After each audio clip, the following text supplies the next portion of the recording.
Today we're going to look at a glorious, a wonderful, almost unique psalm in the whole of the book of Psalms. It's so different from everything we've encountered so far in our journey through this amazing book. It's Psalm 45, and it's a royal psalm, it's a wedding psalm, it's also a messianic psalm, and there really isn't another psalm like this, and it is just a delight to read and to reflect on. Let me tell you how I think this psalm divides up. It's a psalm addressed to the king. We know that from verse 1. The sons of Korah, who wrote this psalm, speak about being inspired with an overflowing urge to write this poem, this song, this psalm for the king. Perhaps it was Solomon to celebrate one of his weddings, and he had many weddings. We don't know which one it was. But it's written about Solomon, but there's no question about it. This psalm has a greater than Solomon in mind. So after the introductory verse in verse 1, verses 2 to 9 are all addressed to the king. They're addressed to the royal bridegroom. And verses 16 to 15 are addressed to the queen, to the bride. And then verses 16 to 17 are addressed to the king. Again, now we know that because the pronouns are male, they're masculine. So in the first verses, the psalmist is addressing the king and glorying in and praising him for his person, his exploits as a king, and so on. And it's just a hymn of homage and praise to the king.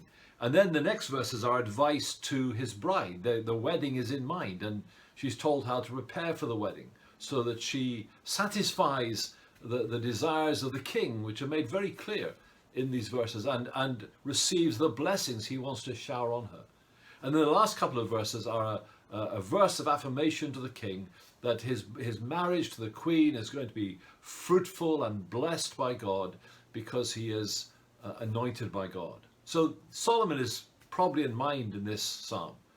But somebody far greater than Solomon is clearly in mind in this psalm. I want you to notice how I can say that with such confidence.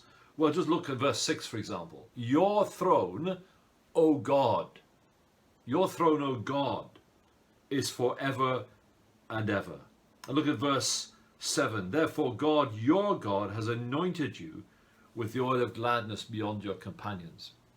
Now, occasionally, sometimes in the Old Testament, kings were called Elohim, which is one of the words used for God.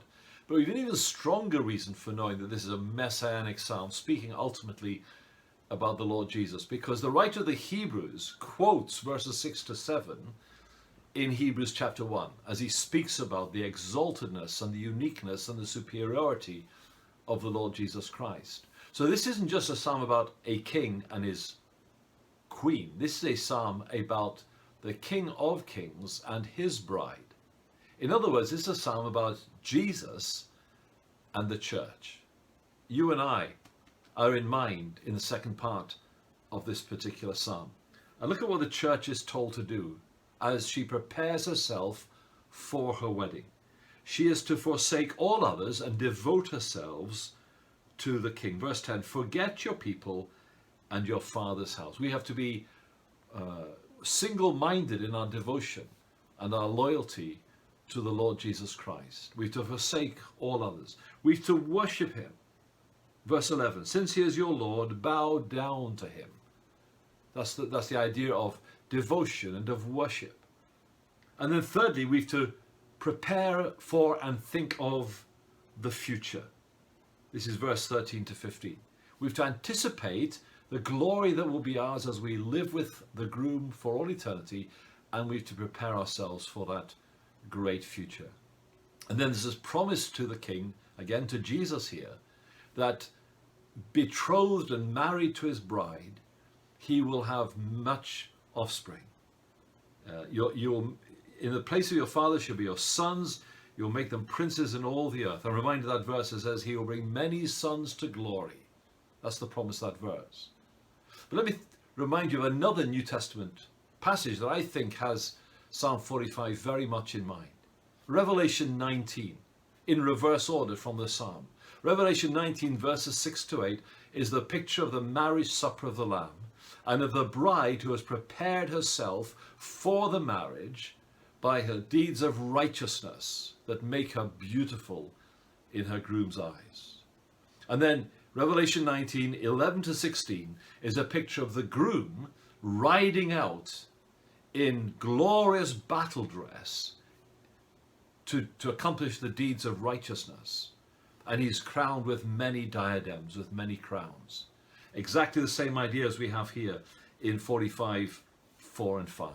So here's a wedding hymn about a wedding, probably in Solomon's day, but also with another wedding in mind, that you and I, if we're prepared, will be at. What a glorious prospect.